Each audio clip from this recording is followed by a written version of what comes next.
Hello guys, and welcome to our next video. Today we're going to check out the deck profiles for the Rise of Destiny versus Flaming Eternity match. So when I'm showing you these, remember that these sets are really small and there's not a lot of choices of cards that you can choose from. So we were pretty limited with what we could pick, and there were not a lot of good cards in these sets, so we had to use some of the worst cards in the sets. So yeah, let's go ahead and start with the Flaming Eternity deck. So of course, my friend was playing the Sacred Phoenix of Nephthys 2 times. You don't want to play this card 3 times to clutter up your deck, because if you play him 3 times, it's a 2 tribute monster. The chances are high that you draw him multiple times and then you cannot summon him. So you just play 2 copies. Then to summon the Phoenix, you play the Hand of Nephthys, which is a nice special summon. You tribute her and another monster, and then you can special summon the Phoenix from your hand or deck. So you can get him out pretty easily with this card. So you want to play 3 of that guy. Then for 4-star monsters, he was playing Insect Knights 3 times. Of course, a 1900 beatstick. This monster is stronger than anything that was in Rise of Destiny, so it was a very good pick.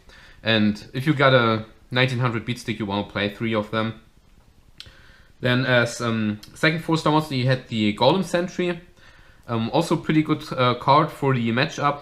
This card has 1800 defense, so that means I cannot beat him with any 4-star monster of Rise of Destiny. And when this guy is flip summoned, you can return 1 monster on the field to the owner's hand, and you can flip him back face down once per turn. So if I get a creator out or something, this would be a possible way to remove the creator from the field. Then he was playing 3 Hyena, just to thin out his deck and get some special summons in that he can potentially tribute for the Phoenix. Then he played 2 Grandmark the Rock Monarchs. Again, he played just 2 to not have too many tribute monsters in his deck. The Monarchs themselves are pretty good monsters. They have 2400 attack for 6 stars, so that's pretty decent, and they also have a good effect. So the Rock Monarch can destroy 1 face down card if it gets summoned. So that's pretty decent. Then my friend was playing 3 Chiron the Mage. Of course, this monster is also pretty strong. It has 4 stars, 1800 attack, and then it has an additional effect that you can discard 1 spell card from your hand and destroy 1 spell trap card on the field. So that's really decent, and of course a card that you want to play. And for the rest of the monsters, there were not a lot of extremely good monsters in the set that my friend could play. So he was playing the Kangaroo Champ. What this monster says is, if this monster or this card battles with an opponent's monster, the opponent's monster is changed to defense position after damage calculation. So I guess that card was not really helping him. I was playing a Monarch as well, so he could turn the Monarch to defense, which is pretty decent. But if I get the Creator out and he turns the Creator to defense, it's actually bad for him, because the Creator has more defense than attack. But yeah, as I said, there were not a lot of other monsters he could have played. And we have 2 Element Valkyries. This is a 4-star monster with only 1500 attack, so it's not too good, but it gets a special effect if there's another type on the field. So if there's a fire type monster on the field, it gets 500 points of attack, and if a water type monster is on the field, the control of the card cannot switch. So I guess if a fire monster is on the field and you get the 500 boost, it's at 2000, and that's pretty decent. And the last monster he was playing was the Brain Checker 2 times. It's just a normal flip effect. You can take control of one of your opponent's monsters and equip it with the Brain Checker. And then it's like Snatch Steal, just that the opponent only gets 500 life points each turn. However, the ruling for this card is if it gets destroyed by battle, the effect does not go off. So if it gets flip face up while it's attacked and then it gets destroyed, then you cannot take the control of a monster. So that's why he was only playing 2 copies, but he actually did get the effect off once. If your opponent does not attack this monster, then you can take control of one of the opponent's monsters. Yeah, then for spell cards, he was playing 3 Swords of Concealing Light. Of course, this is a pretty strong card if I got my Monarchs out or some good 4-star beatsticks. He can just put them into face down defense and destroy them with his monsters, and even if he cannot destroy my monsters, he can still use this card to stall. It's kind of like Swords of Revealing Light. Then he was playing 2 Lightning Vortex. I'm not exactly sure why he only put 2 in his deck. Probably because he didn't want to discard too many cards. I guess that might be the reason. I personally would have played 3 copies. Yeah, that's it already for spell cards. As you can see, there were not a lot of good spell cards in Flaming Eternity. Most of them were pretty trash. For trap cards, he was playing 3 Threatening Roar. Of course, this is a really good card. You activate it and your opponent cannot attack in this turn. So it's always good if you like want a tribute monster or something. So you can play out a monster, then play Threatening Roar, and then your opponent cannot destroy a monster and you can tribute it in the next turn. Then he was playing 3 good Goblin Housekeeping. Of course, a very strong card from this set, which can potentially give you a lot of draws. If you activate 1, you can draw 1 card, and then you have to put 1 card from your hand back underneath your deck. But if you activate a second one, then you can draw 2 cards, so you get 1 additional card for every good Goblin Housekeeping that's in your graveyard. And if you activate the third one, you can even draw 3 cards, which is pretty strong.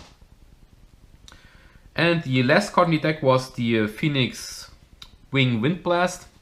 And this was basically in to remove the creator if I get to summon it. So you can discard 1 card from your hand and then return 1 card on the opponent's side of the field to the top of the owner's deck. So if I get my creator out and he just activates the Phoenix Wing Windblast, and the creator gets back on top of the deck, so I have to summon it again and I have to draw it again, which is pretty bad for me. Yeah, so that's it for the Flaming Eternity deck. And for the Rise of Destiny deck, it was kind of the same deal.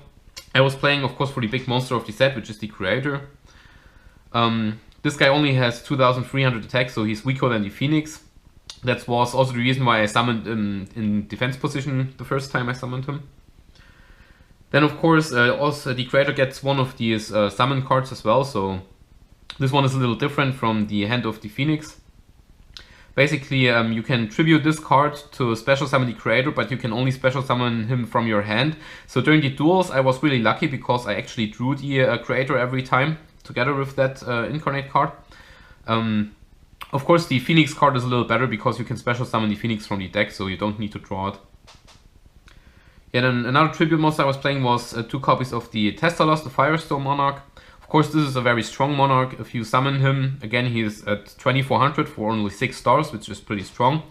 And if you summon him, your opponent has to discard a card from the hand, which is pretty strong. And he gets a little bit of damage, but that does not really matter. It's just the discard effect, which really makes this card really good.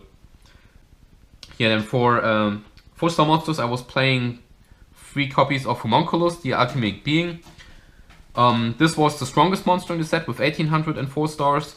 The effect, of course, does not matter for this card. Like, you can change the attribute of this monster once per turn, but there were no cards in the set that would profit from that. As second monster, I was playing the Nightmare Penguin. First of all, he has 1800 attack, which is pretty decent. Of course, not enough to stop the Insect Knight. But the main reason why I was playing this guy is for the effect. Because when this guy is flipped face up, then you can return 1 card on your opponent's side of the field to his hand. So basically, this was out for the Phoenix. If my friend managed to summon the Phoenix, then I could play the Penguin and return it to his hand. But I actually never drew this guy in the duel, so I don't know if he would have been useful. The next monster is 3 copies of the Dekoichi, the Battle Enchanted Locomotive. Of course, this is an extremely strong card from the set.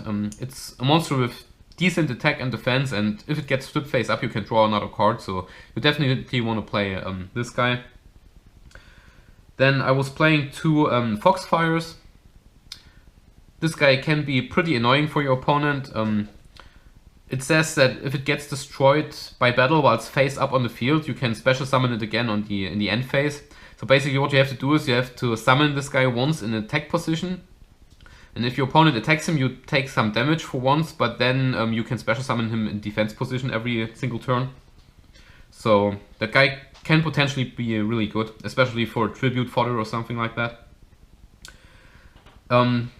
Yeah, and the rest of the monsters I played 2 Mirage Dragons and 2 Blitzpack Werewolves. The effect of both of these is the same, which is a pretty good effect. As long as these cards are face up on the field, your opponent cannot activate any trap cards during the battle phase. So that's actually really good. But Their attack is not really that high. I mean, it's at 1600, that's pretty decent, and it was the strongest monster in the set after the Homunculus, but still the Flaming Eternity monsters were a little stronger. And the last monster I put in the deck was just like for fun. I put in the Woodbog in Patchy because this monster has 2500 defense. So if my friend managed to summon the Phoenix, I could have vaulted with this guy. So I just thought, why not put one in? Yeah, so that's it for the monsters of the deck. For spell and trap cards, I was playing 3 back to the square ones. Of course, this is another out for the Phoenix. You discard 1 card from your hand, then you can return 1 monster on the field to the top of the owner's deck. So this is pretty much the same as the Phoenix Wing Wind Blast. Just that this one is a spell card and the Wing Blast is a trap card. But it's still good enough to out the Phoenix. And that's basically it for good spell cards that were in the set. So I had to put in a lot of kind of ridiculous spell cards that you usually wouldn't play. So I had to put in 2 monster reincarnations. This card is still pretty decent. I mean, it's not that good because you have to lose 2 cards to get only 1 back. But I used it in 1 duel to get the creator back, which was decent play. And then for the other cards, I was playing 2 Flints. This card says, it's a equip spell card, and it says that the monster that the card is equipped to cannot change the battle position or attack, and the attack is decreased by 300 points, and if the equipped monster is destroyed, you have to select another monster on the field and equip this card to that monster. So I put that card in just in case my friend managed to summon the Phoenix, so I can shut it down. But the card is not really that good because, like, imagine my friend summons the Phoenix, I equip it with the Flint, and then I summon the creator, attack the Phoenix. The Phoenix gets destroyed, and now I have to equip this card to a new monster, and if there's only the creator on the field, I have to equip it to my own monster, so that card kind of sucks. Yeah, then for the next card, I put in 1 Ballista of Rampart Smashing. Basically, this card says, if a monster equipped with this card attacks a face-down defense position monster, increase the attack of the attacking monster by 1500 points. So you get a huge attack boost, but my friend did not really have a lot of defensive monsters or set a lot of monsters. So I just put this in to have some utility in the deck. And as I said, there were not really any other cards that you could play. And the last spell card I played was the Nexus of Command. Again, this is another equipped card, which is not really good. If you equip it to a monster and the monster gets destroyed by battle, you can either draw 1 card from your deck or randomly discard 1 card from your opponent's hand. So I guess it's decent, but you lose 1 card to either get a card or make your opponent lose 1 card, so it's kind of a 1-for-1, which is pointless, and you only get the effect if the monster gets destroyed by battle, which did not happen in the duel. Yeah, so next we have the trap cards. I was playing 3 Cowering Fires. The Cowering Fire is a really good card for these kind of duels. If one of your monsters gets attacked, you can activate this card and then choose another monster of your side of the field and then increase the attack of the attacked monster by the attack of the other monster you chose. So that card helped me out quite a couple times during the duel. And the next card I put in the deck was 3 Divine Rafts, which is also a pretty decent card. If your opponent uses the effect of an effect monster, you can discard 1 card to negate the effect and destroy the monster. So if he uses like the hand of the Nephthys to summon the Phoenix, I can negate that. If he uses the Hyena, I can negate it. If he summons the Monarch, I can negate it. So that was a pretty good card. And the last card in the deck was another card I put in just in case to have some utility. And again, because there were no better cards I could put in. So I put in an Astral Barrier. And if you saw the duel, that card actually won me 1 duel. So it says, if your opponent's monster attacks a monster on your side of the field, you can make the attack a direct attack instead. So I did this a couple of times to save my monsters so I can tribute them in the next turn, and it actually won me the duel. I was really surprised about that. Again, I did not put this card into because it was very good. I just put it in because there was nothing better. But yeah, it actually saved me. Alright guys, so that's it for the 2 deck profiles. You can leave a comment what you would have done different or how you would have build the decks, and I'll see you guys in the next video.